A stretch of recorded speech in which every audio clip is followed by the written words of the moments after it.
We're on our way. Thank you. Look who's here. How are you? Very good. Good to see you. Good to see you. Nice to My see name is Chris Ballard, in case you don't know me, and I'm running for MPP of Newmarket Aurora. Always a pleasure. Do I have your vote? You sure do. What do we want to do? Is that crazy enough? Come on in. Big Give me crap a big on hug. them. How are you? Whew. So excited. It's cold out there. You ever had meatballs?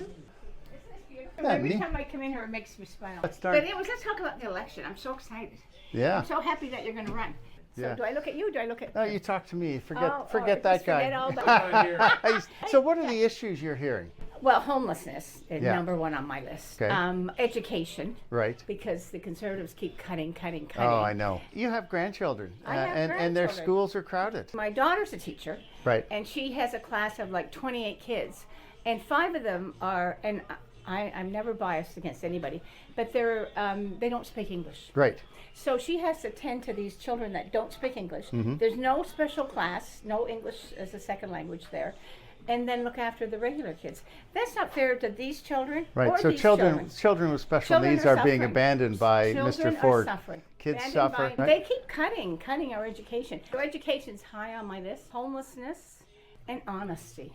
I find Doug Ford very dishonest. Look how he tried to sell the Greenbelt. Right. I mean, that to me is a crime. You Yeah. can't fool around with the Greenbelt as far as I'm concerned. Right. So I think it's a crime. Like, Yeah. So we need to get rid of Doug Ford. I'm working on it. So No, I know with Chris Ballard, you would be great for education. I Mm-hmm. know that. I know you worked with the homeless. What was that company you worked with for the housing? Oh, the housing is Passive House Canada. Exactly. That's affordable housing, social Affordable housing. housing. Yep. And we're not just dealing with homelessness. Right. We're dealing with people can't afford a house because they have to move to Barrie or farther north. Or farther Because away. they cannot afford a house here. Well, you know. and, I mean, I come from a small town, so Exactly. I really believe that we need to make sure our towns are Yeah. sustainable and great places If to you- live. But if yeah. you can't afford a place to live here, You we're move on we're and- chasing and- our kids have to move, our Exactly. grandkids have Yeah. to move.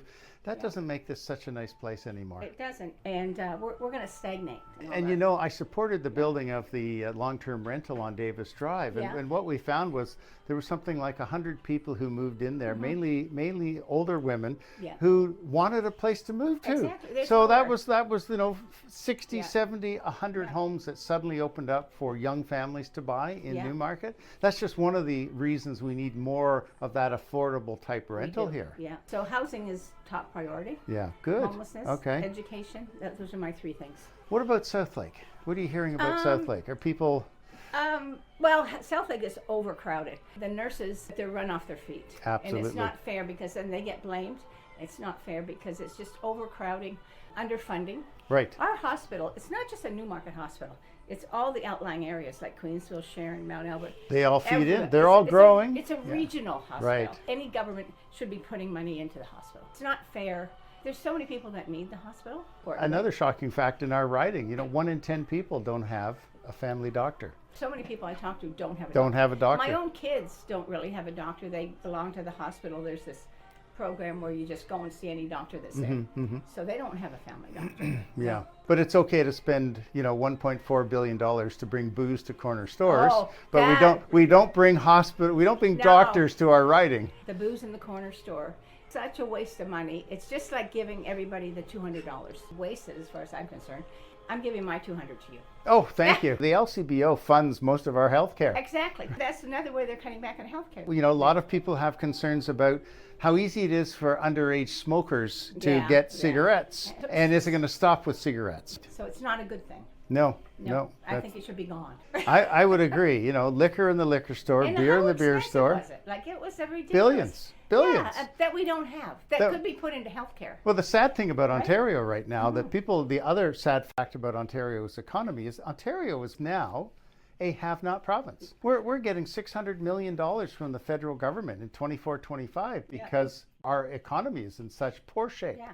Since Mr. Ford took power, Yeah. we've lost 195,000 full-time jobs. How embarrassing that is for us. It is. So remember reading just in the paper the other day, and it said something that Doug Ford has spent so much more billions of dollars than Kathleen Wynne. Oh, yeah. No, this is the fallacy that Yeah. the conservatives try and push, Yeah. that they know how to manage money. right? But if you go back decades and look Yeah. at the Mike Harris government and all the way through the Doug Ford government, they messed up our economy. They did. And it took years for the next government to straighten things out. And Doug now Ford they've has done done it the again. same They've thing, done it right? again, yeah. We're a have-not province. Yeah. We're down 195,000 jobs. Mr. Ford makes all of these promises, like the promises he's made recently for $20 million for South Lake. That's good. We need money into South Lake.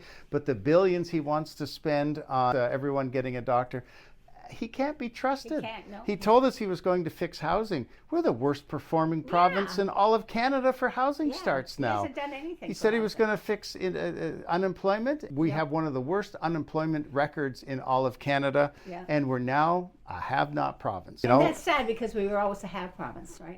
We were the economic engine of could help Canada. other bears. When you are the economic engine of the country, you set the agenda. Yeah. And we can't haven't do done that that. now. It's embarrassing. And, meanwhile, we have Mr. Ford who says he needs a new mandate. It's $175 million to run this election. It's ridiculous. He needs a mandate to deal with Mr. Trump. Here's the truth.